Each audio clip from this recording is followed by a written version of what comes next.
recomendación. Pero basado en la condición de que hay mucha participación de microbiotas por la prematuridad, yo creo que no sería descabellado, si no tenemos otras condiciones ideales, poder incluir un probiótico. Pero ojo, siempre los probióticos los utilizamos con mucho cuidado en poblaciones que tienen una inmunodeficiencia potencial. Y los prematuros se consideran inmunodeficientes. Entonces, siempre riesgo-beneficio en este tipo de pacientes.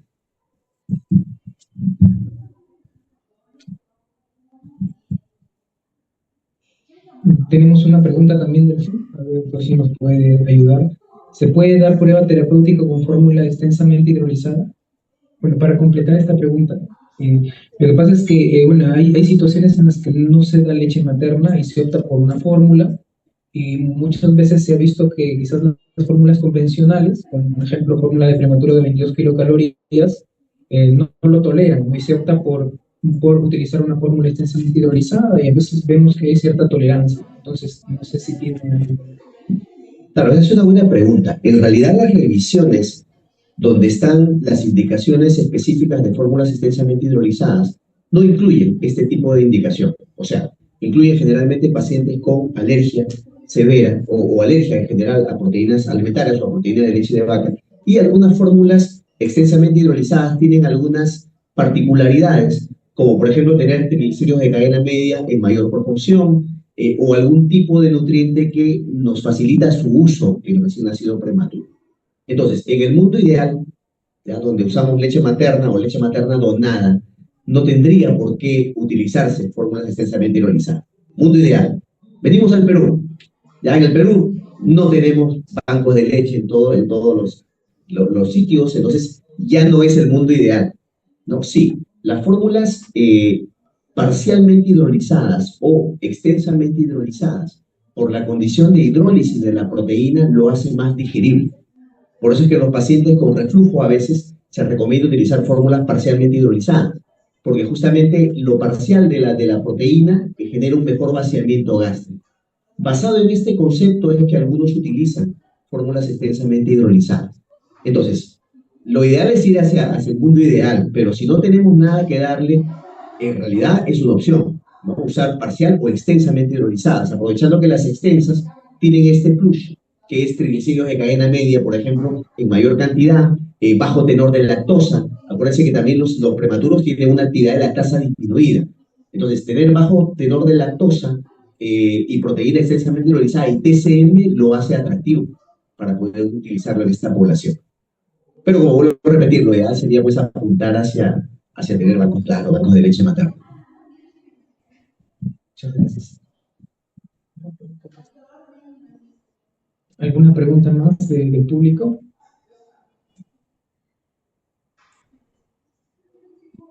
Bueno, vamos a darle las gracias al doctor Alexis. Ha sido una excelente presentación, doctor. Siempre contamos con su valiosa capacitación hacia nuestro servicio. Y bueno, le vamos a dar un pequeño presente. Licenciada Angélica. Muchas gracias.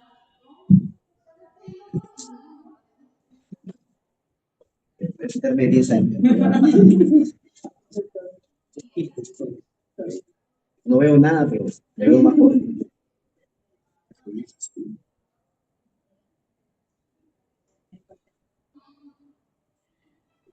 Gracias, doctor. Gracias.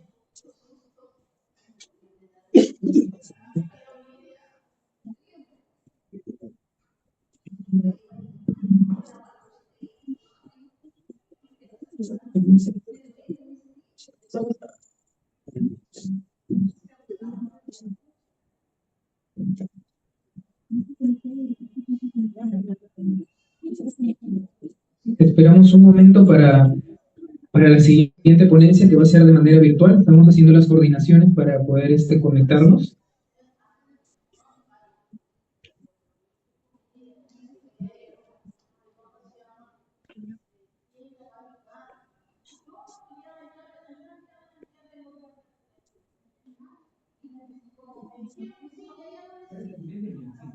La siguiente ponencia va a ser a cargo del doctor Roger Hernández Díaz. El doctor Roger Hernández es médico del Hospital Cayetano Heredia de Lima. Él nos va a hablar acerca del tema de hemocultivo como herramienta para un buen diagnóstico. El doctor Roger Hernández Díaz es formado en la Universidad Peruana Cayetano Heredia, es pediatra infectólogo, epidemiólogo clínico, miembro del Instituto Alexander von Humboldt de Cayetano Heredia, docente asociado de pre y posgrado de la Universidad Peruana Cayetano Heredia, médico pediatra en el Hospital Cayetano Heredia, la Clínica San Felipe y la Clínica Internacional. Entonces vamos a darle la bienvenida también al doctor Roger Hernández, el que nos va a dar esta ponencia. Aló, buenas tardes. ¿Se Doctor escucha? Roger, no sé si podría activar su audio para Sí. ver si lo podemos escuchar. Sí, ¿se escucha? Aló, ¿se escucha? Hola, hola, hola. ¿Puede activar su audio, doctor Roger? Sí, está activado, está activado. Hola, hola, hola. Hablando, doctor. Está activado mi audio. Hola, hola,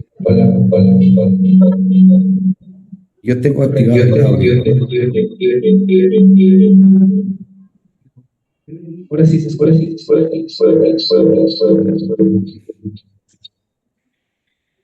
¿Se ve la pantalla?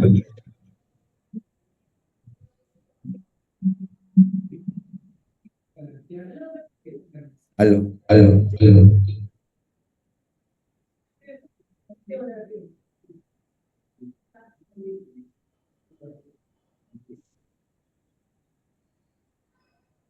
No sé si se ve la pantalla, por favor. Hola.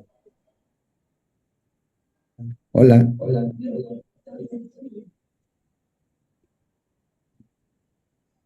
Hola, buenas tardes, ¿cómo están?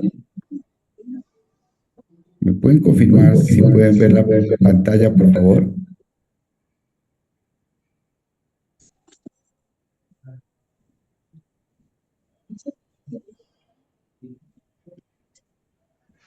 Hola.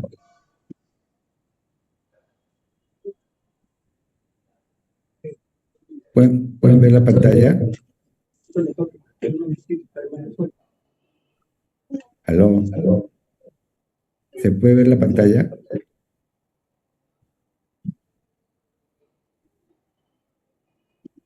Doctor. Doctor, Hola, ¿cómo buenas tardes. están? Sí, buenas tardes. ¿Se puede ver la pantalla? Sí, sí, ve, doctor. Ya, entonces ya puedo comenzar porque siento un eco. ¿Aló? ¿Hola? ¿Hola? ¿Hola? ¿Aló? ¿Hola?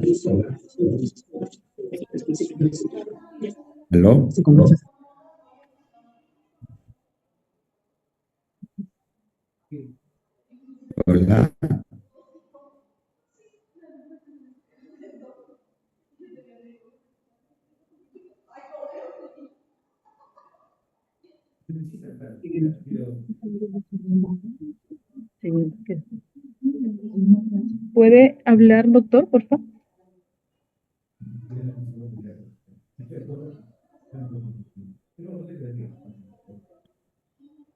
A ver, para escucharlo. Esta máquina pone lejos, donde hay un cable contundente, porque puede ser cualquier aparato, cualquier dispositivo. ¿Usted está en la sesión Zoom? ¿Usted está en sesión? ¿No? Doctor, ¿puede hablar? Ya no tiene el eco. Alex recibe el estado de motivo. Entonces,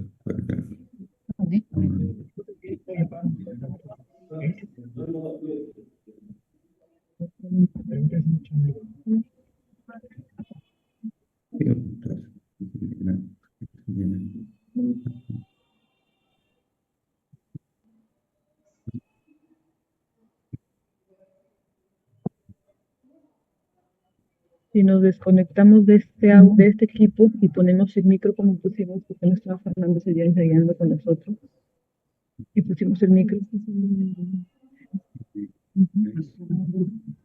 No, pero sí se escucha. sino que no sabemos manejar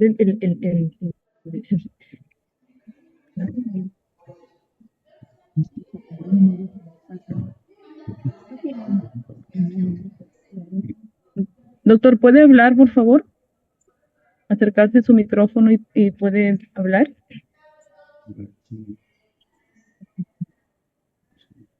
Pero está hablando, ya siquiera acoplado lo pudiéramos escuchar.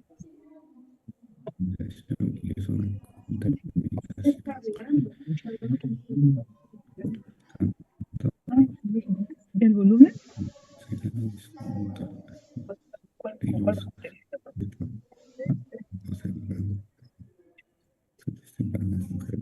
Aislados. Bueno, es importante entonces la 80% casos positivos.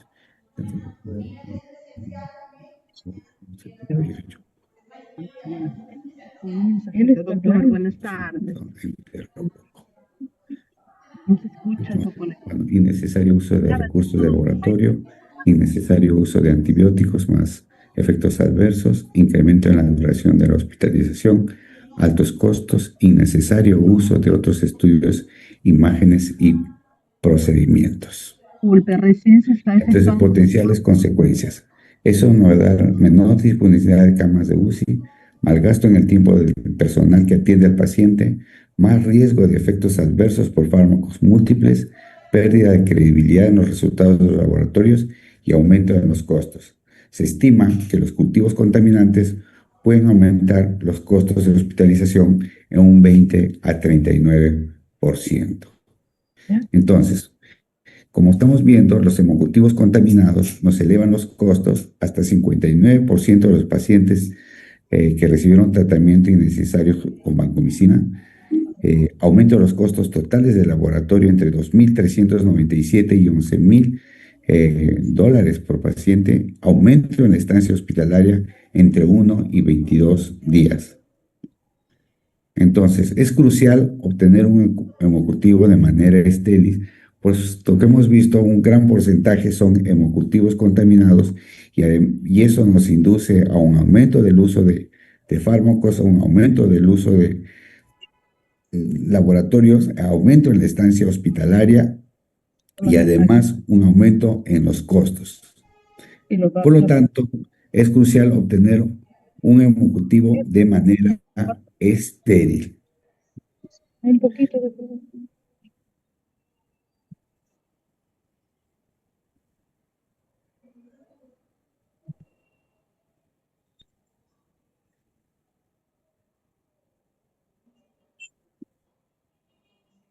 Para la cual la estandarización de la toma de cultivos va a ser muy importante.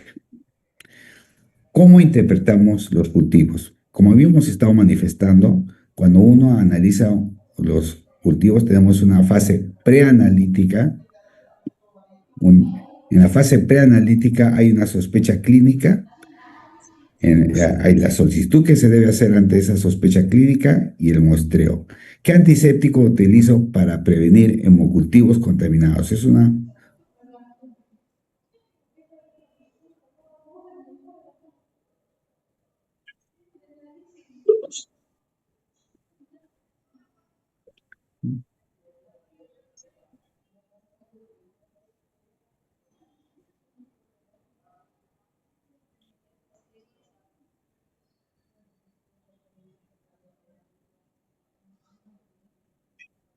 Como pueden ver acá, el riesgo de contaminación es cerca del 50% menor, por lo cual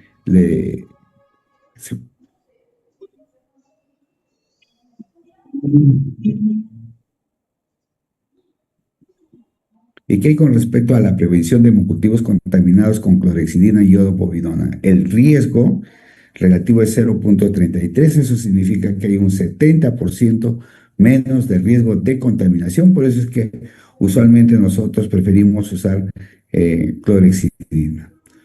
Y cuando comparamos clorhexidina tópica 0,5% versus povidona iodada, encontramos que la reducción similar en los recuentos bacterianos en la piel de los recién nacidos prematuros Y además se encuentra que clorhexidina fue superior para prevenir la colonización de catéteres venosos periféricos en neonatos. El uso de antisépticos no está libre de riesgos en neonatos y se ha informado quemaduras químicas extensas, por lo tanto, se requiere usar otro tipo de clorhexidina para disminuir el riesgo. Cuando uno analiza que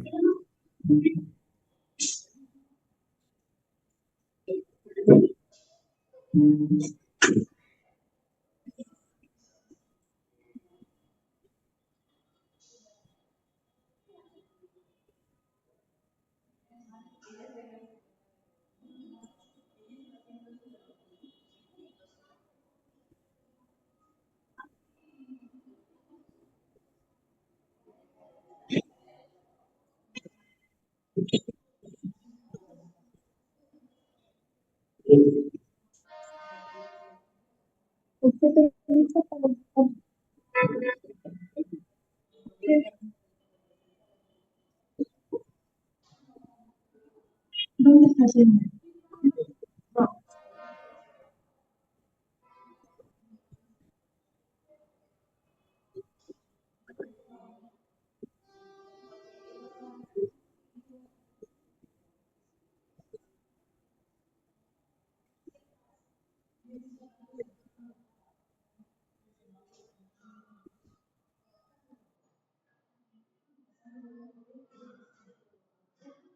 Él tampoco nos escucha. Doctor, no avanza la diapositiva.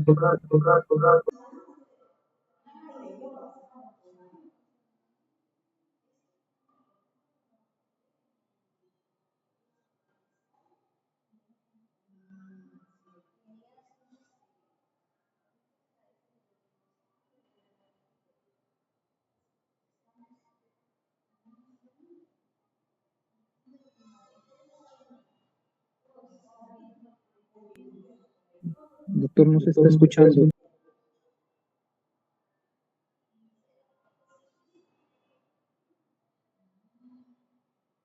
de detección para poder aislar el agente etiológico en infecciones del torrente sanguíneo con una baja carga bacteriana, se recomienda tomar muestras de mayor volumen.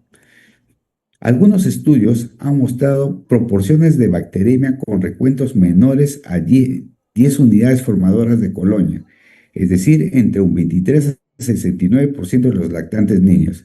En forma interesante, Kellogg reportó 60% de los casos tienen carga bacteriana baja y 23% menor de una colonia. Por lo tanto, el volumen de sangre necesaria es importante.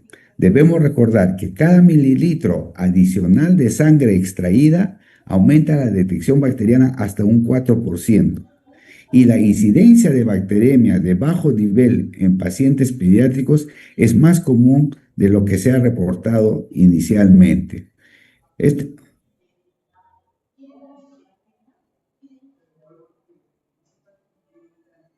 Entonces, como pueden ver acá, 0.5 mililitros, y si tengo un conteo de menos de 3 colonias que hemos visto que puede producirse un grupo importante de neonatos, solamente voy a aislar en el 63%. En cambio, si yo ahí tengo 1 mililitro, voy a recolectar hasta un 95%. De ahí que el mínimo volumen necesario de sangre en estos casos va a ser 1 mililitro para un neonato. Recordando, sin embargo, si lo que quiero aislar es un hongo, en realidad 1 mililitro podría ser insuficiente y por eso es que debemos tener en cuenta que si mi sospecha es hongos, debería tratar de sacar más de 1 mililitro porque es la forma en la cual yo puedo aislar la cándida. En general, a manera de resumen, podemos decir que los neonatos podrían extraerse 1 mililitro, pero conforme sube el peso del paciente, debemos recordar que 1 mililitro puede ser insuficiente. De tal manera que si un niño pesa entre 5 y 10 kilos, el volumen total es 2 mililitros. Si el niño pesa entre 10 y 20 kilos, el volumen total es 6 mililitros y a partir de 10 kilos se recomienda que saques 2 frascos de hemocultivo. Y fíjense si el paciente pesa hasta 40 kilos o más de 40, el volumen necesario es 20 mililitros. Y lo que usualmente hacemos es mandar un volumen insuficiente. Como mnemotecnia podemos decir que si el niño pesa 5, 12 cc, si el niño pesa 10, 5 cc, si el niño pesa 20, 10 cc, si el niño pesa menos de 40, 20 cc, es decir, la mitad. Y a partir de los 10 kilos se recomienda 2 frascos, porque esa es la forma en que podemos tener más posibilidades de aislar el germen.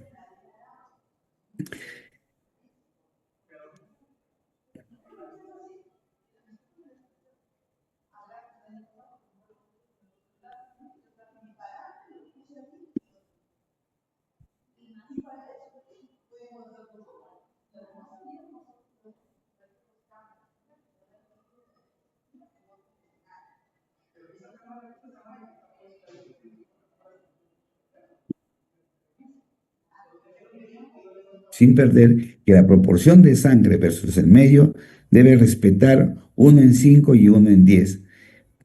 Porque si yo no respeto esta diferencia,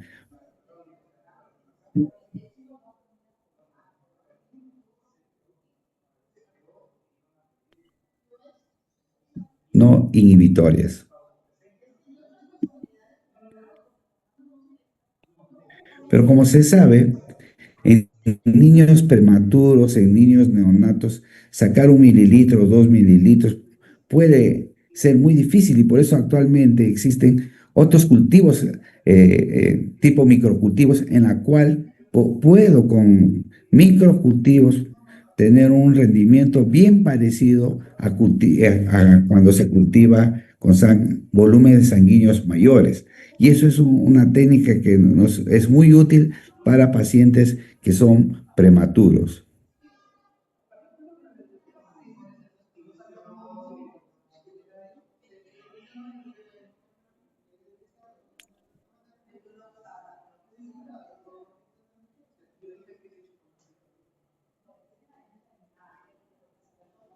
El otro punto muy importante es si se debe cambiar la aguja al momento de inocular la sangre en el frasco del cultivo. En forma interesante se ve que con cambio de aguja hay un 0.6% de contaminación de los cultivos y sin cambio de aguja un 2.2% de contaminación. Sin embargo, yo necesito hacer un cambio de 61 agujas para lograr este efecto mínimo. Sin embargo, el riesgo y exposición a sangre de pacientes infectados con VIH por pinchazo en aguja o hepatitis B es alto, por lo cual se ve que la transmisión nosocomial del VIH en trabajadores de hospitales se ha asociado principalmente con lesiones por pinchazo de aguja. Y lo que tenemos en cuenta es que la óptima antisepsia de la piel probablemente sea el que tenga mayor impacto. Por lo tanto, ahora se recomienda no cambiar la aguja. Nosotros en el hospital tenemos estos 10 pasos de la toma de hemocultivo. El primer paso que debemos respetar es lavado de manos, 30 segundos. El segundo paso es asepsia de la piel durante 30 segundos. Si el niño es menor de 2 meses, usamos clorexidina acuosa. Si el niño es mayor de 2 meses, clorexidina alcohólica. El tercer paso es en este momento en que se hace la desinfección de los tapones. En este momento se hace la desinfección de los tapones y se deja secar. Fíjense el momento en que estamos haciendo la desinfección de los tapones. No es en el momento en que yo voy a pinchar.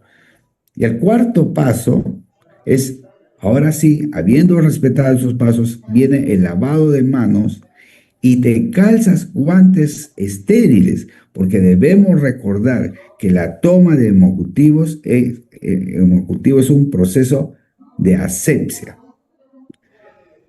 Y ahora sí, una vez que se ha hecho el lavado de manos y se ha calzado los guantes, viene la punción y venopunción arterial.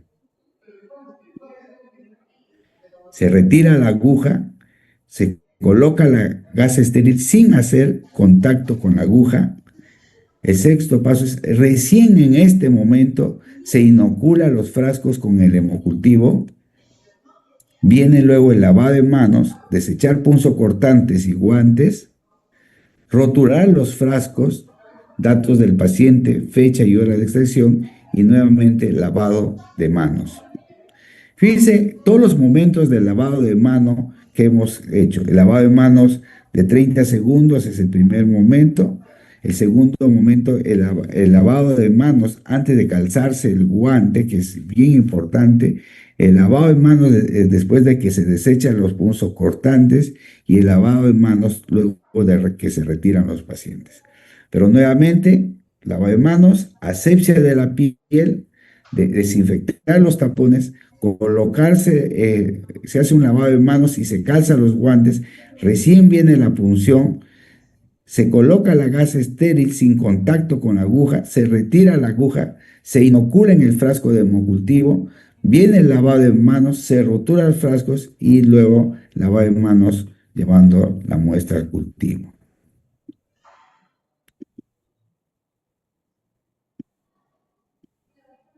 ¿Qué no se debe hacer? Nunca se debe tomar un hemocultivo de esta forma.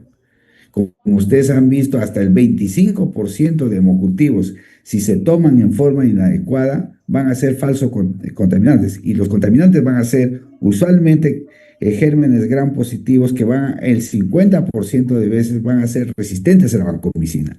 Entonces yo voy a tener un niño, perdón, a la oxacilina y le voy a tener que dar vancomicina. Entonces yo voy a tener un niño que por un falso hemocultivo yo le estoy dando vancomicina.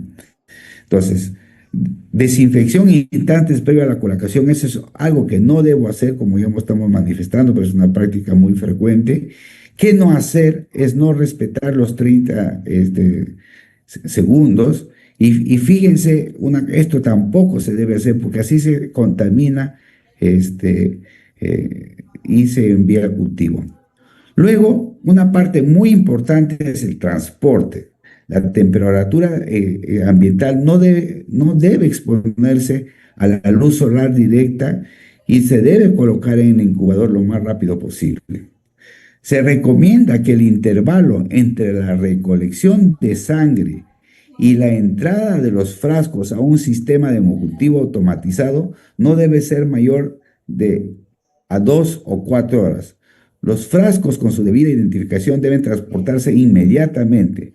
Deben mantenerse a temperatura ambiente durante cortos periodos, nunca separados más de 18 horas. Y recordar que los hemocultivos nunca se refrigeran. Fíjense el impacto en el tiempo que transcurre entre la extracción de la sangre hasta su inoculación. La capacidad de aislar un cultivo disminuye en 0.33% por cada hora que se demora en incubar la muestra. Entonces, no solo es el proceso de hacer una buena toma, respetar los estándares del momento de la toma, sino que inmediatamente se tenga la muestra, también esta debe ser enviada para el cultivo inmediatamente. Luego viene la fase analítica y la fase posanalítica. Entonces, solamente para recordar, en la fase preanalítica, ante la sospecha clínica, tú puedes, antes de iniciar un antibiótico, debes solicitar los hemocultivos. El muestreo debe ser en forma adecuada. No se olviden que el volumen es muy importante y que como regla de Motén estamos diciendo, si el chiquito pesa 5, sácale 2.5, si el chiquito pesa 10, sácale 5, si el chiquito pesa 20, sácale 10 centímetros, pero respetando todos los pasos y respetando también el transporte. Luego viene la fase analítica. La fase analítica hay varias formas dependiendo del laboratorio y luego la fase postanalítica. En la fase analítica hay el hemocultivo manual y el automatizado. Se sabe actualmente que el automatizado te da mejores estándares de recuperación. Recordemos que los hemocultivos en la fase analítica, la detección del crecimiento de los frascos de hemocultivo manual depende de los cambios visibles en el caldo, como la turbidez, la hemólisis, la producción de gas. Eso requiere un ojo entrenado. Por otro lado, la adición de resinas o carbón que mejoran los medios puede crear una turbidez en el caldo cultivo que puede comprometer la detección visual del crecimiento bacteriano. Por eso es que ahora se prefiere que los hemocultivos sean automatizados y al final invertir en cultivos automatizados va a ser una buena inversión. Miren, si comparamos el sistema convencional, en el aislamiento en menos de 24 horas en un 28%, en cambio, el aislamiento en menos de 24 horas en un sistema Bacter, 57%, y si hacemos ya las 48 horas, el sistema Bacter te va a detectar principal más rápido. Entonces, el sistema automático tiende a ser superior en el rendimiento que el convencional. Y recién en este momento se hace la interpretación, porque si no vamos a hacer un tratamiento inadecuado por hemocultivos falsos. Según el microorganismo, ¿qué microorganismos casi siempre predicen una verdadera infección del torrente sanguíneo? Staphylococcus aureus, Streptococcus pneumoniae, Enterobacterias, Pseudomonas, Cándida, casi siempre predicen una verdadera infección. Sin embargo, enterococo, estreptococo, estafilococo, coagulasa negativo, como hemos visto hasta un 25% de veces, es un falso positivo. Por eso es que cuando tú quieres determinar que efectivamente es el estafilococo coagulasa negativo es el verdadero infectante, tienes que tener 2 hemocultivos positivos para estafilococo coagulasa negativo. Y casi siempre representan contaminación con Enterobacterium y Propionibacterium, y eso sí hay que tener mucho cuidado. ¿Cómo se interpretan los hemocultivos? Fíjense en la raya continua, los patógenos, y en la raya entrecortada, los contaminantes. Y vemos claramente que cuando es un verdadero patógeno, la línea continua, rápidamente vamos a tener crecimiento. En general, a las 36 horas ya voy a tener el 85% de cultivos positivos crecen a las 36 horas y a las 48 horas crece el 95%. Entonces es bien importante porque eso nos permite, si yo tengo un paciente que le he tomado por una sospecha un cultivo y a las 48 horas me sale negativo y la evolución clínica del paciente es muy buena, eso nos permite suspender los antibióticos y hacer uso adecuado de los mismos. En forma interesante, cuando uno ve los cons y las otras bacterias, uno ve que los cons tienen una disminución en la velocidad de crecimiento cuando lo comparamos con otros patógenos. Resaltar el hecho que las bacterias a las 48 horas, en un 98% de veces crecen dentro de las 48 horas. Si crece al tercer, cuarto, quinto día, podría estar sospechando de que puede ser un contaminante. Y como les digo, si yo a las 48 horas tengo que cultivo negativo, estoy hablando de un cultivo bien tomado, es decir, si un paciente tiene 10 kilos, le he tomado 5 cc de cultivo y el paciente evoluciona bien, eso me da pie a poder suspender antibióticos. Entonces, lo que nosotros hemos hecho, por ejemplo, en la unidad de cuidados intensivos, es el famoso time out, que significa que si los cultivos son negativos a las 48 horas y el paciente tiene buena evolución, suspendemos los antibióticos y eso nos ha hecho acortar muchísimo el uso de antibióticos y no ha aumentado la mortalidad ni las complicaciones. ¿Qué más debemos hacer? Indicadores de calidad de los hemocultivos. Recordemos nuevamente que este es todo un proceso que consta de una fase preanalítica, una fase analítica y una fase posanalítica. La fase preanalítica puede contaminar mucho los hemocultivos y ese es un indicador que debo ver. ¿Cuántos de mis hemocultivos están contaminados? ¿Cuántas de las botellas del hemocultivo tienen un buen volumen? Tasa de cultivos únicos. La idea es que habíamos dicho que ojalá nuestros pacientes tengan 12 hemocultivos. O sea, cada paciente antes de iniciar el antibiótico debería tener un set de hemocultivos. Si un set de hemocultivos son 12 hemocultivos. Y si yo tengo la posibilidad de que mi infección sea por un anaerobio, por ejemplo, una catástrofe abdominal, un frasco debe ser de cultivo aerobio y un frasco de cultivo anaerobio. Como concepto, me gustaría dejar que cada cultivo debe tener, que cada set de cultivo debería tener 2 hemocultivos. Debo vigilar en la fase analítica que hay una concordancia entre la tinción GRAN y la historia con la identificación final. Debe haber un buen control de calidad externo. Y en la fase posanalítica debería ver qué tan rápido se informa a las UCIs el aviso de los resultados de la tinción. Por ejemplo, si ya tengo un laboratorio confiable, así la toma muy confiable y he tomado a un paciente, he decidido, porque no sea al inicio, una terapia empírica de vancomicina, más una ceftazidima, por ejemplo, si me dice está creciendo un gran positivo, podría suspender la terapia para gran negativos. Si todavía no estoy muy seguro, bueno, espero a que se reporte el resultado, pero eso me permite el tener un aviso rápido de lo que está creciendo, me permite racionalizar también el uso de antibióticos. Bueno, entonces eso es lo que les quería comentar con respecto a la toma de hemocultivos. No sé si hay alguna pregunta.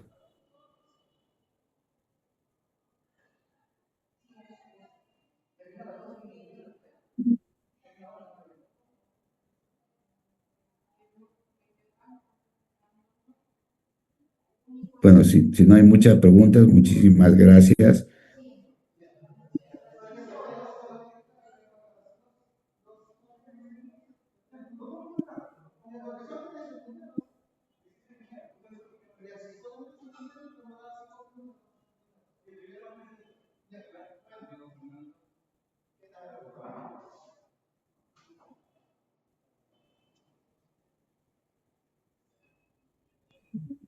Hola, doctor, ¿me escucha?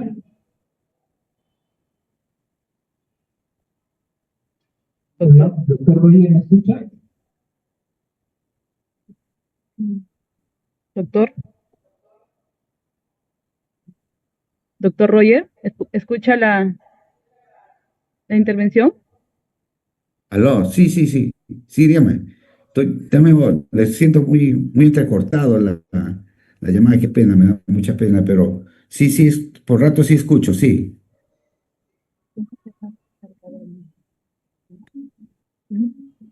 Doctor Roger, buenas tardes. Le habla el doctor Gastelo, neonatólogo del Hospital Regional. ¿Me escucha? Hola, doctor, qué gusto, mucho gusto. Muchísimas gracias por su ponencia, doctor, bastante clara y sé que nos va a servir acá para poder plantear nuevos cambios. Y quería hacerle una consulta antes de pasar a la, a la siguiente ponencia. Y bueno, mientras van haciendo también sus preguntas por Zoom, los que están en línea. Lo que pasa es que habíamos visto que algunos hemocultivos de sepsis temprana salían con los reportes estafilococo coagulasa negativos, bastantes. Inclusive por ahí había visto reportes o estudios en otros países, o inclusive acá que tenían un buen porcentaje de estafilococo coagulasa negativo. Ahora, no sé cómo catalogar ellos, si es que la mayoría deberíamos plantearlo como contaminantes o en verdad si hay una alta incidencia de este patógeno últimamente. Perdón. Como te manifesté, lo más importante acá es que se tome un buen hemocultivo. Si mi hemocultivo es tomado en forma adecuada y yo siempre he vigilado los procesos, porque esto es una vigilancia de procesos, eso es la experiencia que tenemos en una entidad es que cuando enseñamos a las personas que toman los hemocultivos, se les enseña, se les toma un test, los doctores, los técnicos resuelven el test adecuadamente, pero cuando se les hace un seguimiento, no respetan los 10 pasos de la toma de hemocultivos que hemos estado manifestando. No respetan. Respetan un 40%, un 30%, y un punto muy importante es el lavado de manos. Entonces, no es solo que verifiquemos que el personal que toma el cultivo sepa, sino que lo haga. Y cada cierto tiempo mi sistema debería verificar con checklist que efectivamente se está realizando bien los hemocultivos. Entonces, el saber que en mi institución se toman bien los hemocultivos ya es un golazo. ¿Por qué? Porque eso me permite comenzar a creer más en mis hemocultivos. Sin embargo, lo que estaba mencionando es que cuando uno tiene coagulasa negativo, en realidad para que tú lo consideres positivo, deberías tener el aislamiento de 2 cultivos positivos por coagulasa negativo para que realmente consideres que el agente causante es el coagulasa negativo, porque si no, vas a tener un uso mira, los hospitales tienen, que no hacen control de calidad, tienen en el mejor de los casos 40% de coagulasa negativos, pero otros hospitales tienen 60% de coagulasa negativos.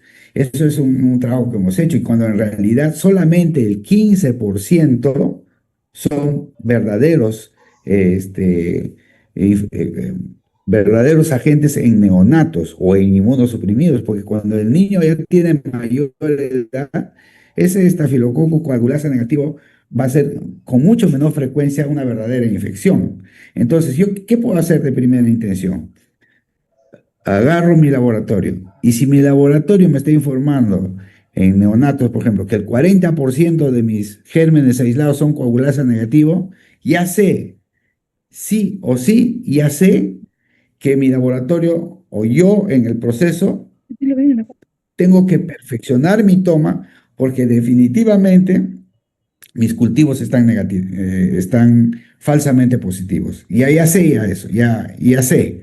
Entonces es bien importante que la primera acción que ustedes deben hacer es saber, mi laboratorio, ¿cuántos coagulasa negativos, estafilococos o coagulasa negativo me está reportando? Me reporta 40%, 30%, 60%, ya, yo sé que está mal el proceso, con seguridad. Entonces estandarizo mis procesos, mejoro mis procesos, vigilo que se hagan en forma adecuada y vas a ver cómo cae tremendamente. Pero volviendo a tu pregunta, asumiendo que tú has tomado súper bien la estafilococo activo, en realidad tú necesitas 2 aislamientos de coagulasa negativo para que tú digas si efectivamente esa infección, ese germen aislado es el que está causando la infección en mi paciente. Y esto es muy relevante.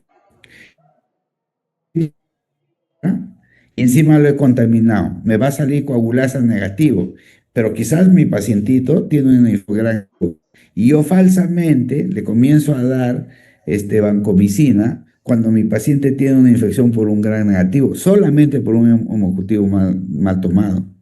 Entonces, eso es un dato no menor, ¿no? No sé si responde a tu pregunta. Muchas Ay, a la gracias, cámara, doctor. doctora, a la cámara que se está enfocando. Muchas gracias, doctor. Sí, está claro. No sé si hay alguna pregunta. No, no hay en el chat, no hay. Continuaríamos, doctor Roy, con la siguiente. Muy bien. Control de infección, Siento que control. el audio está muy interferido, pucha, que me da mucha pena, ¿no? ¿Qué vamos a hacer? Voy a poner la otra presentación, una presentación que me parece muy relevante. No sé, a ver, un ratito, por favor.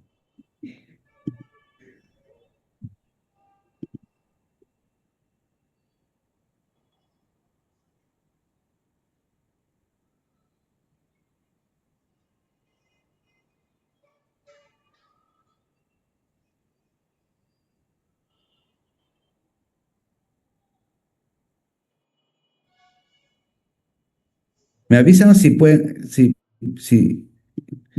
se, se- por favor, se puede ver la pantalla Ahora sí, doctor. y se puede escuchar ¿se puede escuchar? Sí, sí se escucha. Perfecto. Sobre la prevención y control de infecciones asociadas a la atención en salud. Las infecciones de la atención en salud representan un problema de salud pública en el mundo. 5 millones de casos anuales, 16 millones de días adicionales de estancia hospitalaria y afecta entre el 9 y 37% de pacientes hospitalizados en la unidad de cuidados intensivos. En Latinoamérica, el 15% de pacientes hospitalizados tienen una infección asociada a la atención en salud y, como vemos, representa un gasto enorme al erario nacional. Por lo tanto, hablar sobre prevención y control de infecciones será fundamental. Para ello, debemos establecer una estrategia articulada de trabajo en equipo con 3 pilares fundamentales: el programa de control de infecciones, el programa de optimización de antibióticos y la optimización del diagnóstico. Para ello, debemos tener apoyo institucional, debemos garantizar una educación continua y establecer una cultura de seguridad. Cuando uno establece la optimización del diagnóstico y el programa de optimización de antibióticos, va a lograr una disminución de la presión de uso de antibióticos. Y cuando establecemos el programa de control de infecciones, vamos a disminuir la transmisión de gérmenes, lo que a su vez va a llevar a un menor uso de antibióticos. Vamos a hablar de cada uno de estos puntos. Nos referiremos al programa de control de infecciones. Cuando uno establece un programa de control de infecciones, debemos tener en cuenta estos aspectos fundamentales: que debemos establecer una adecuada higiene de manos, una adecuada vigilancia de las infecciones asociadas a la atención de salud, y para ello una estrategia importante es la implementación de los bundles por personal entrenado. Debemos tener claro lo que significa la higiene hospitalaria y la higiene de equipos médicos, las medidas de aislamiento, y debemos establecer procedimientos y uso de dispositivos en forma segura. Que con respecto a la higiene de manos, ustedes saben que es la medida fundamental y para ello es muy importante una adecuada técnica y muy importante también respetar los 5 momentos de lavado de manos: antes de tocar al paciente, antes de realizar una tarea aséptica, después del contacto de fluidos y secreciones, después del contacto del paciente y no olvidar después del contacto con el entorno del paciente. Cuando uno hace supervisión, nos damos cuenta que el 5.º momento es el momento que menos logramos implementar. Y con respecto a la técnica, el déficit mayor es en el tiempo de lavado de manos, que en general suele ser 11-12 segundos, cuando sabemos que debemos tener alrededor de 30 segundos para que este lavado de manos sea efectivo. No olvidar que las manos deben estar siempre limpias, sin relojes, sin anillos, y que hay áreas que se suelen lavar mal: justo el pulgar, esta zona del pulpejo, los entrededos, que lo tenemos que tener muy presente. La otra medida es la implementación de los bundles. ¿Qué son los bundles? Es una manera estructurada de mejorar los procesos de atención y los resultados del paciente. Es un conjunto pequeño y directo de prácticas basadas en evidencia que han demostrado mejorar los resultados en el control de infecciones. Los bundles son elementos independientes. El bundle se utiliza en una población definida, en un ámbito definido. Debe ser diseñado por un equipo multidisciplinario empoderado.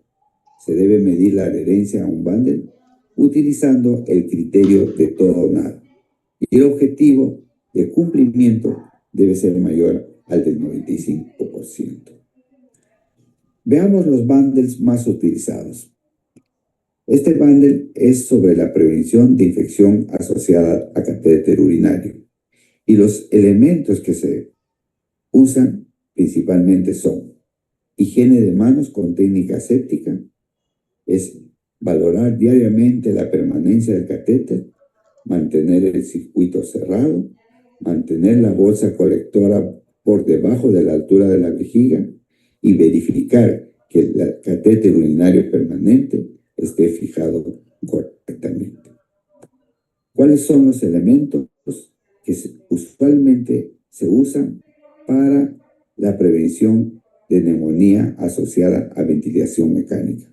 Higiene de manos, elevación de la cabecera de 30 a 45 grados en niños y 15 a 30 en neonatos.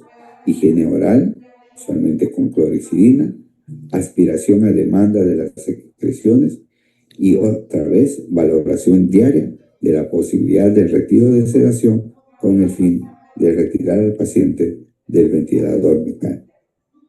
Con respecto a la prevención de infecciones asociadas a catéter, este bundle considera higiene de manos con técnica aséptica, uso de conector sin aguja y cambio del dispositivo asépticamente cada 96 horas, uso de guantes estériles al manipular el conector, evaluar siempre diariamente el cambio de apósito, si es que está sucio, si está húmedo, usar guantes estériles con cada cambio de apósito, cambiar las líneas intravenosas cada 48 a 72 horas y evaluar diariamente el retiro del catéter venoso central.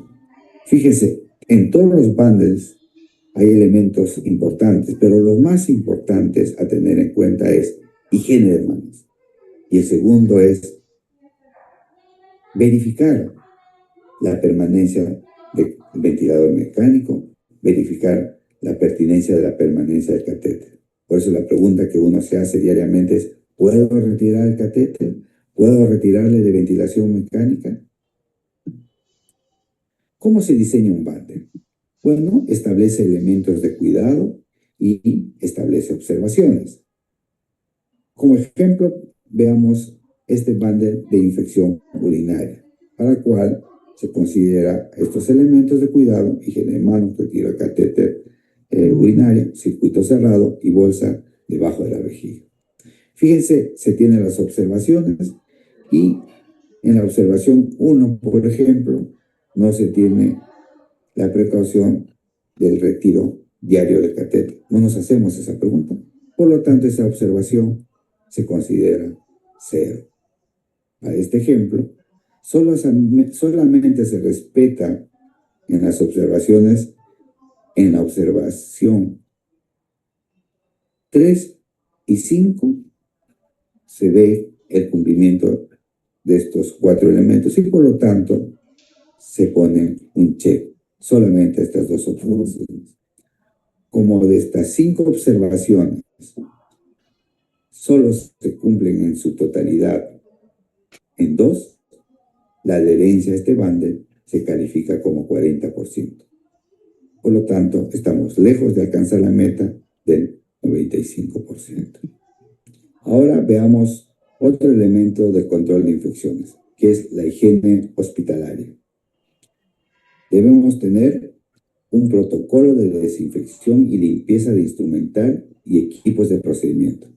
Debemos tener un protocolo de limpieza y desinfección de camas y áreas de hospitalización, un protocolo de traslado del paciente, un protocolo, repito, de eliminación de residuos. Ojalá se pueda hacer un uso individualizado de instrumental de diagnóstico de instrumental de examen para el paciente. Otro elemento es las medidas de aislamiento en las infecciones asociadas a la atención en salud. Para ello, será importante hablar de la cadena de transmisión de las infecciones.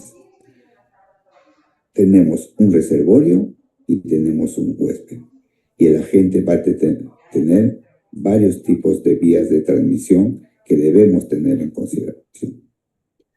Tenemos así que en esta lámina podemos observar que el reservorio puede ser el paciente o un ventilador mecánico y el huésped, el personal de salud. Sin embargo, debemos considerar que esta vía es bidireccional, es decir, el personal de salud puede constituir el reservorio y el huésped puede ser el paciente. ¿Cuáles son las principales vías de transmisión? La transmisión por gotas, por aerosol, por contacto indirecto y contacto directo. Mientras más grande es una partícula, vamos a tener una transmisión por gotas, y mientras más pequeña va a ser una transmisión por aerosoles. Esta gráfica es súper importante y nos referiremos a ella. Fíjense el tiempo que puede permanecer las gotas y los aerosoles. Si yo tengo una gota de 100 micras, voy a permanecer 5 segundos en el aire. Si tengo una de 5, 33 minutos. Y fíjense si la partícula es de una micra, va a permanecer 12 horas. Esto es muy importante tenerlo en cuenta al momento que hago aislamiento. ¿Qué es el aislamiento por gotas? ¿Cómo es? Debemos recordar que las gotas no permanecen por mucho tiempo y suelen recorrer distancias menores a 1 metro. Por eso, la distancia mínima es 1 metro. Sin embargo, debemos recordar que cuando el paciente estornuda muy fuerte, tose muy fuerte, las gotas pueden viajar hasta 1.8 metros. Por lo tanto, la distancia ideal que debe haber entre pacientes es 2 metros. ¿Quiénes deben ser aislados? Pacientes con meningitis, neumonía grave, tosferina, influenza.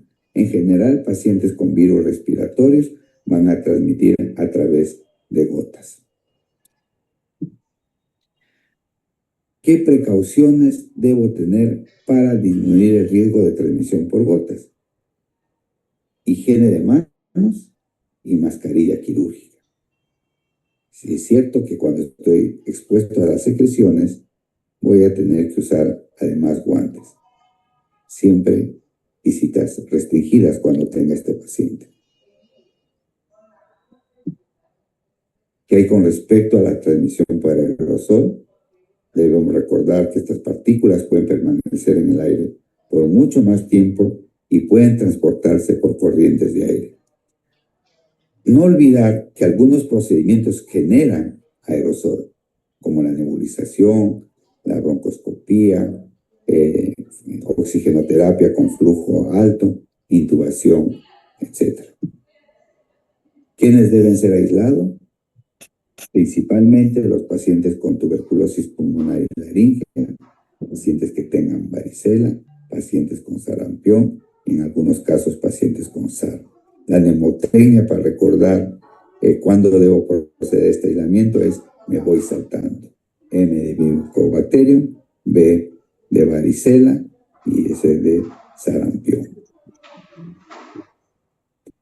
¿Qué precauciones debo tener para la transmisión por aerosol?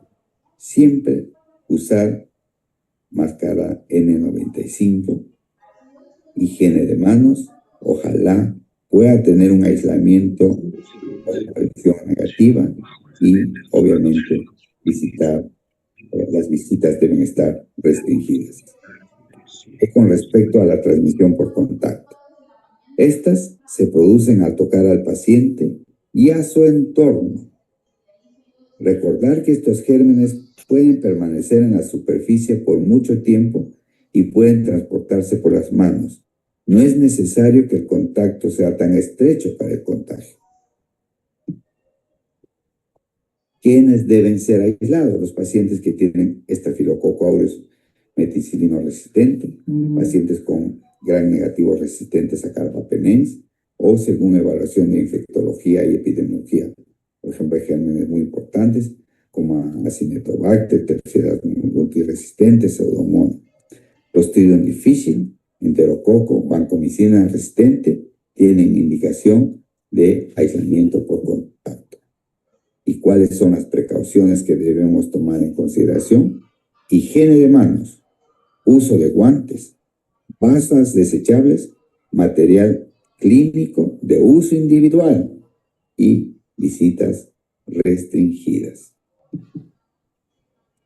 En cuando uno aísla a un paciente, es muy importante tener estas iconografías en que se coloquen en la cama del paciente, colocando a su vez los elementos básicos a respetar, ¿no? Uso de mandil, uso de guantes, higiene de manos, porque esta medida nos pone en alerta. ¿Qué cuidados debemos tener? Cuando un aislamiento de contacto debemos recordar que no es solamente el paciente que está en aislamiento, es todo el sistema, es la unidad del paciente. Otra medida es los procedimientos seguros.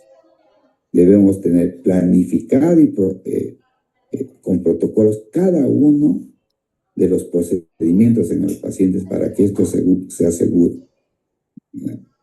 Procedimientos quirúrgicos, procedimientos como colocación de catéteres, procedimientos como colocación de hemoderivados, etc. Una vez que hemos visto el programa de control de infecciones rápidamente, obviamente, vamos a hablar del programa de optimización de antibióticos que ustedes ya lo han visto durante todas las charlas y nos vamos a referir a dos puntos principales. Se pueden implementar muchas medidas, pero las medidas que siempre se van a utilizar es las medidas restrictivas con medicamentos autorizados por un grupo de médicos o el grupo de infectología. Y siempre recordar los 5 momentos de la prescripción de antibióticos. Veamos los momentos. Cuando uno va a usar un antibiótico, siempre debe hacerse la siguiente pregunta. ¿El paciente realmente presenta una infección? ¿Tiene una alta probabilidad de requerir un tratamiento antibiótico? Si es así, bueno, voy a solicitar cultivos antes del inicio de antibióticos, porque esto me va a permitir dar un tratamiento dirigido.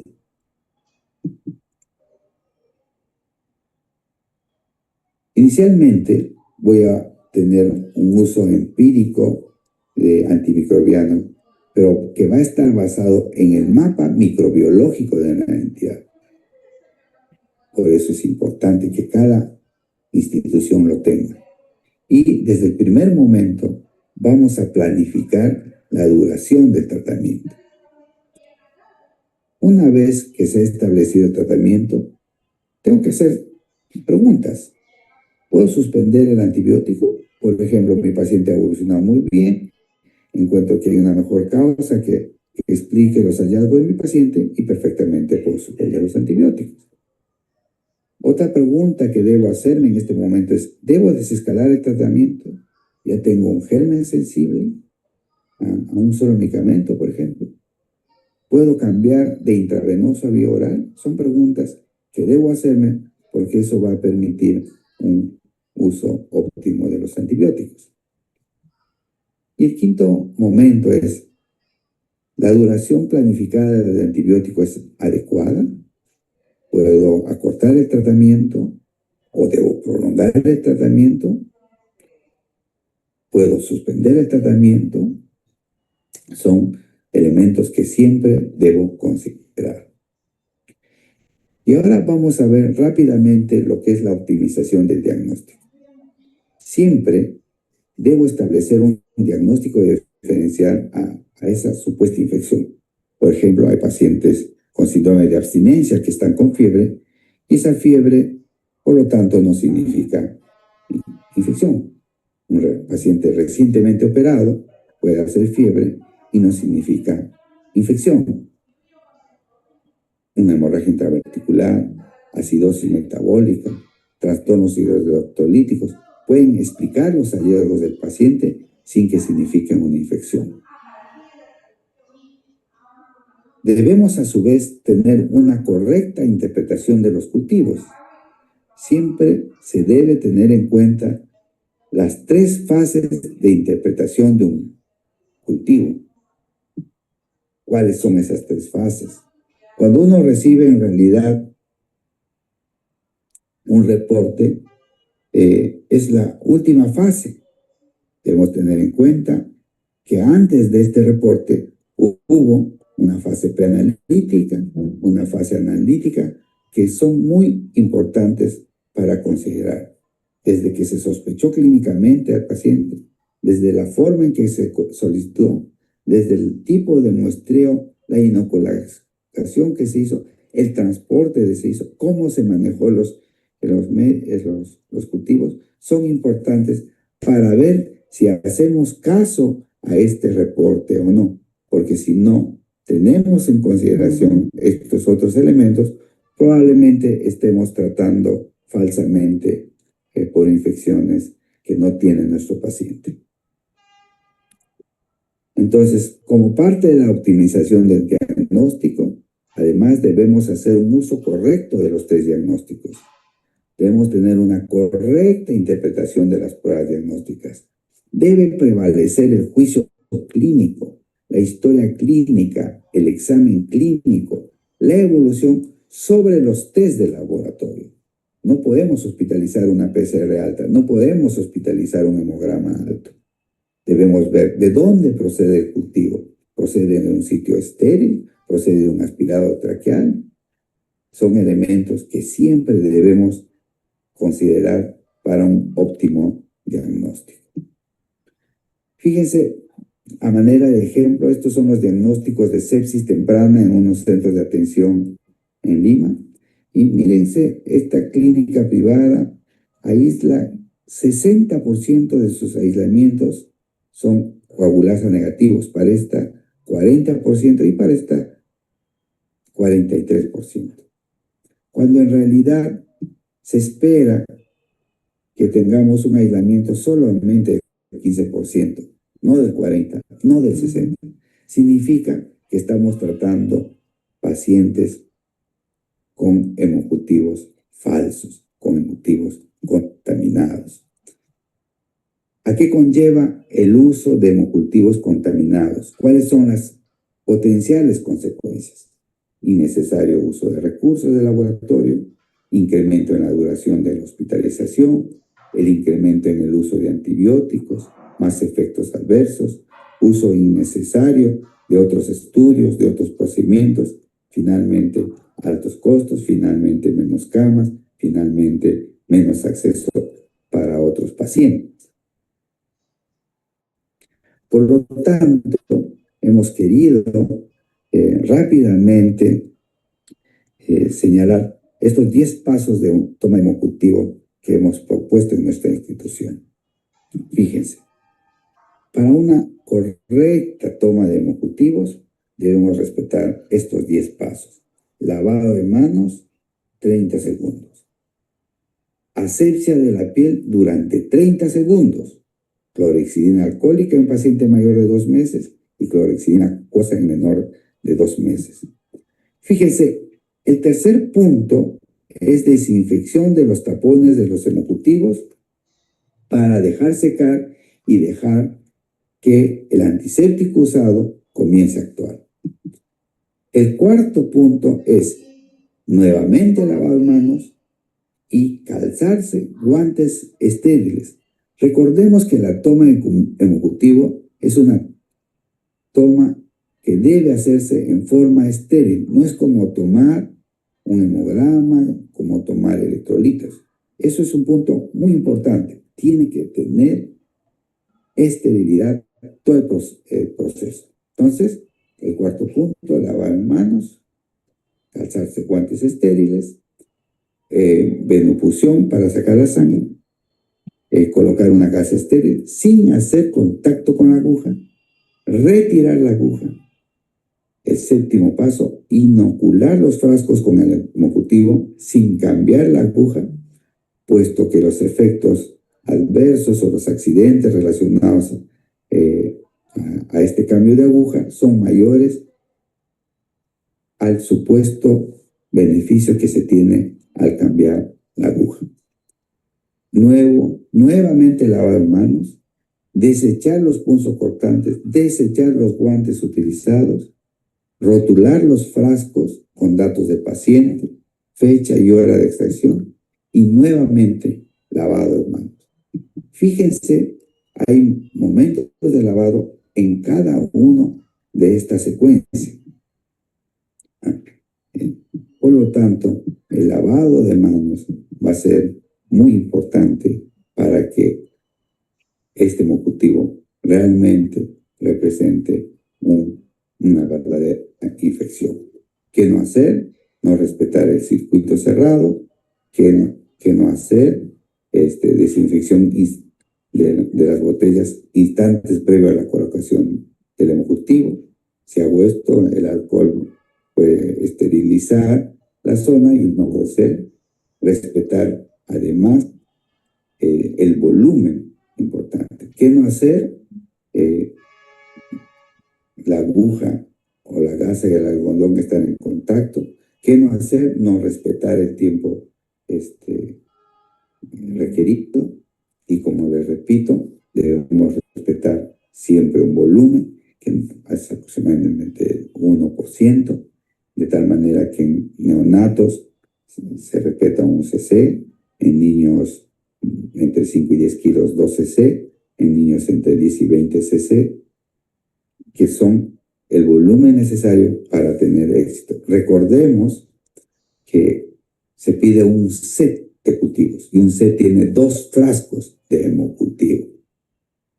En neonatos, por tener más carga bacteriana por mililitro de sangre, se requiere solamente un frasco, pero en los demás grupos etarios se va a requerir 2 frascos de hemocultivo para tener la posibilidad de aislar al germen. Todos estos puntos que hemos mencionado representan un cambio cultural personal, pero a su vez representan un cambio cultural institucional. Y me gusta poner este ejemplo de una institución de otro país, en la cual en su Balance Scorecard, que es una metodología de gestión estratégica para convertir una estrategia en un resultado, se tiene como elementos importantes de este Balance Score al paciente.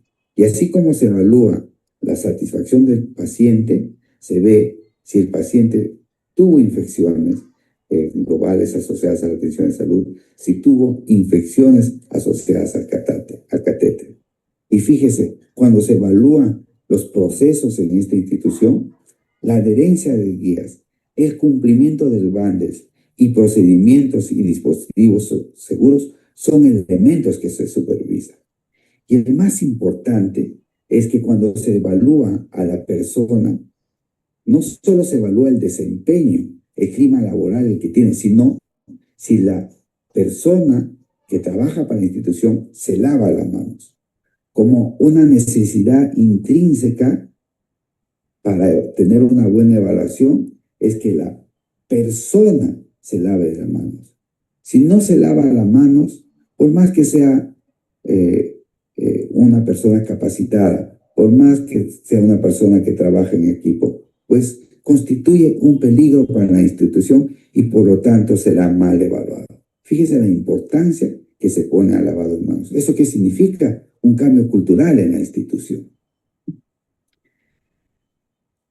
Es una metodología que se tiene que tomar como hemos venido repitiendo, en un global, respetar cada uno de estos tres pilares que hemos estado mencionando.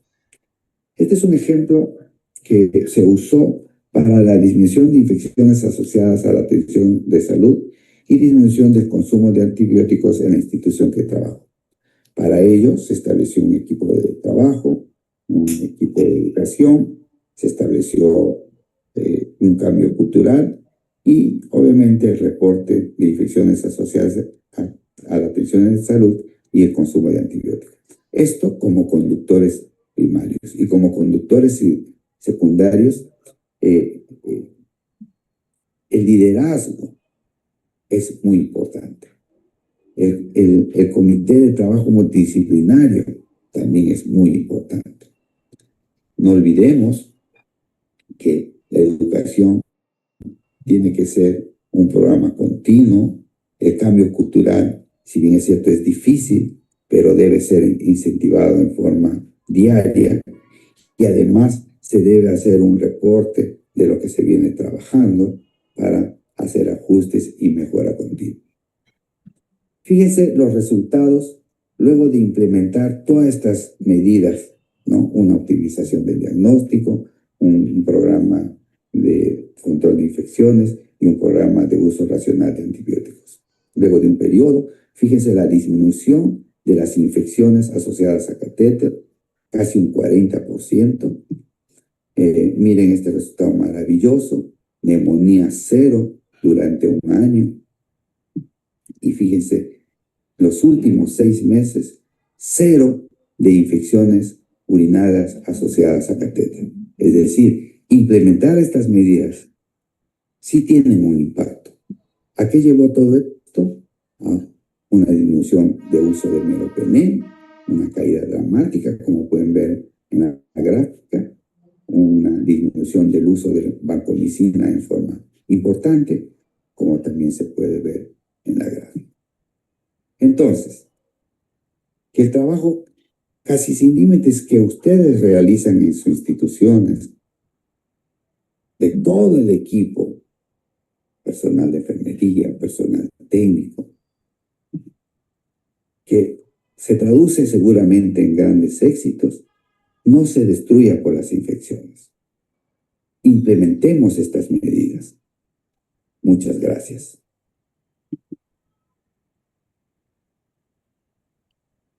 No sé si hay alguna pregunta.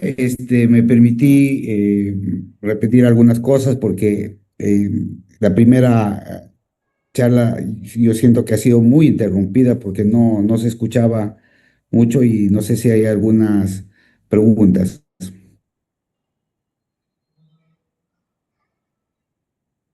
No sé si se escucha.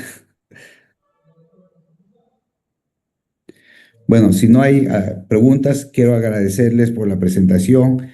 Me da mucha pena problemas del internet, pero muchísimas gracias por todo. Hasta otra oportunidad. Ya. Hola, doctor. Doctor, ¿se escucha? Sí, sí. Hola, doctor Hernández, muchas gracias por su presentación. Ha sido muy valioso para nosotros que comparta toda su experiencia y estos temas son de vital importancia en nuestro servicio también, donde manejamos bastante incidencia de infecciones.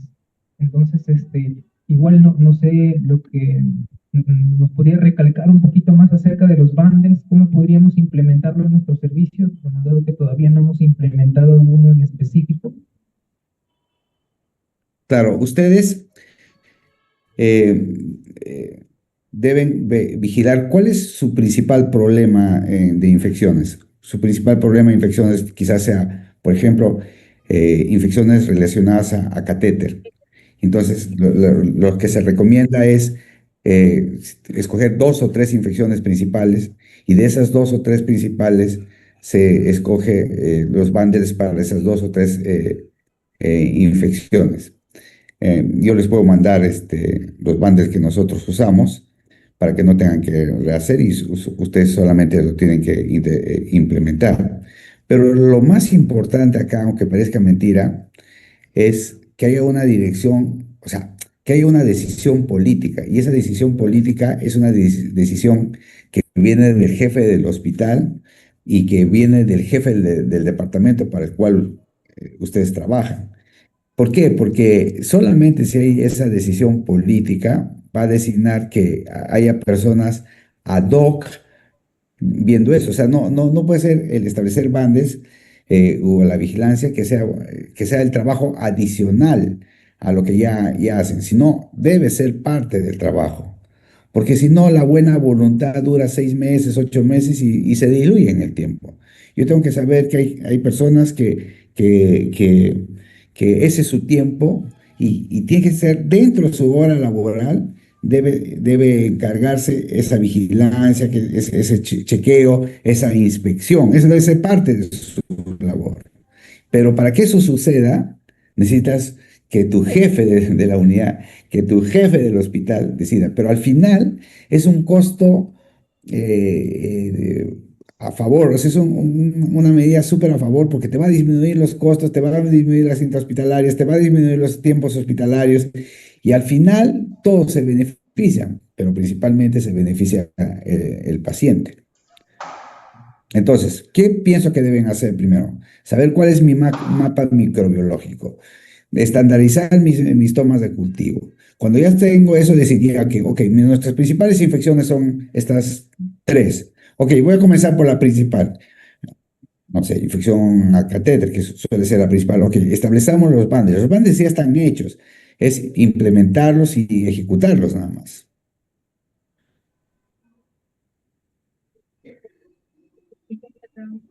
No hacer tomamos periféricos.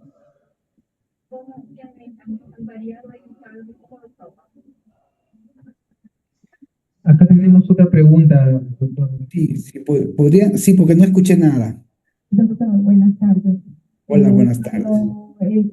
Decía, una estrategia básica era tomar la toma de hemocultivo en circuito cerrado, ¿verdad? Y daba los pasos, Sí. todo lo que tenía que realizar. Y decía, no hacer y colocaba una imagen donde venga de una vía periférica y tomar como una jeringa, ¿verdad? Sí, eso no se puede hacer. Pero sin embargo, cuando ya el niño ya no tiene el acceso vascular, cateterizado o una arteria donde le podemos sacar el hemocultivo, y el médico hace el indicativo de un hemocultivo, muchas veces lo hemos tomado de esa manera, como se ha presentado de no hacerlo. Entonces, ¿qué hacer allí? Ya, excelente pregunta y es una cosa que se hace muy frecuentemente. O sea, nunca, o sea, tu catéter que tienes en el paciente no debe ser usado para tomar hemocultivos. O salvo que sea tu primera vez, le acabas de poner el catéter, ya, al momento de sacar la sangre puedes usarlo para hemocultivo. Pero después del hemocultivo se saca de otra, no se saca del catéter, se saca de una parte periférica, a no ser que yo sospeche infección asociada al catéter, en la cual voy a sacar un hemocultivo del catéter y un hemocultivo periférico. Y ahí voy a determinar si hay una infección asociada al catéter o no. Si el número de colonias en el catéter es mucho mayor, o si la sangre, el cultivo sacado del catéter crece antes que el periférico, entonces voy a decir, es una infección asociada al catéter y por lo tanto, si por ejemplo es estafilococo, si por ejemplo es un hongo, voy a retirar ese catéter. Si es un gran negativo y puedo retirar el catéter, también debo retirar el catéter. Si mi catéter es muy valioso, le puedo dar unas 48 horas, le vuelvo a tomar el cultivo y si sigue saliendo positivo, voy a retirar el catéter, porque ese catéter lo único que va a hacer es permanencia de la infección o va a hacer que la infección vaya, por ejemplo, al corazón, que la infección, por ejemplo, vaya a huesos, etcétera, etcétera. Entonces, como medida general, volviendo a tu pregunta, no se debe, si mi paciente está con su vía, yo no debo tomar el hemocultivo de la vía.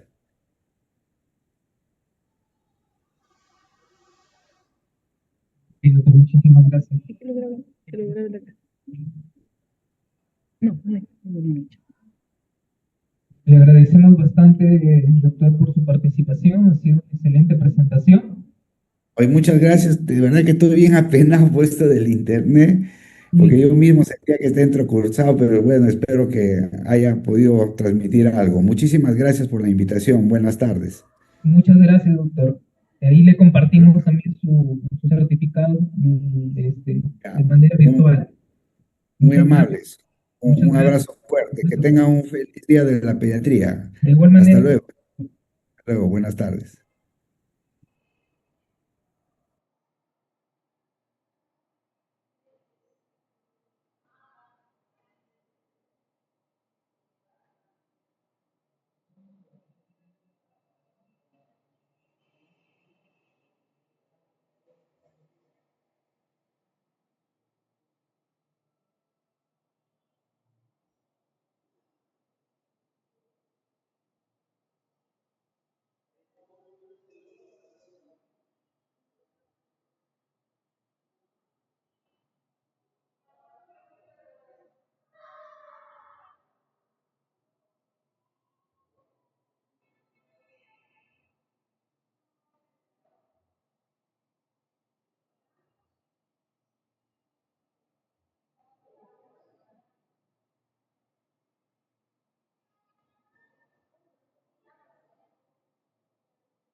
todo esto que vamos a hablar y por qué es importante todo este marco teórico.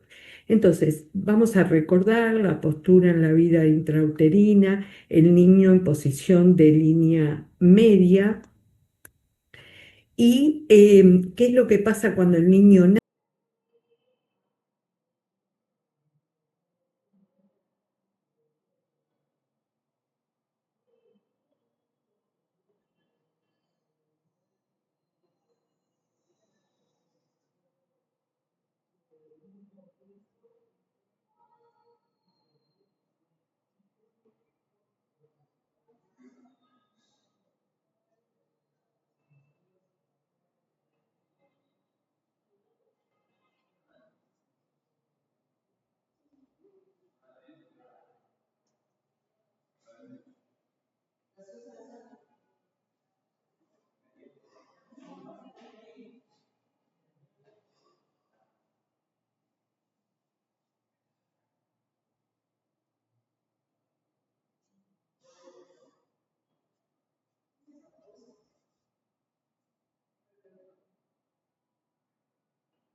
¿A qué horas? ¿A qué horas? A ver, hola, hola, hola. ¿Escuchas? A ver. Ah, sí, sí, sí, sí, sí, sí, ya, voy a hacer una pregunta. Aquí no haga ninguna prueba.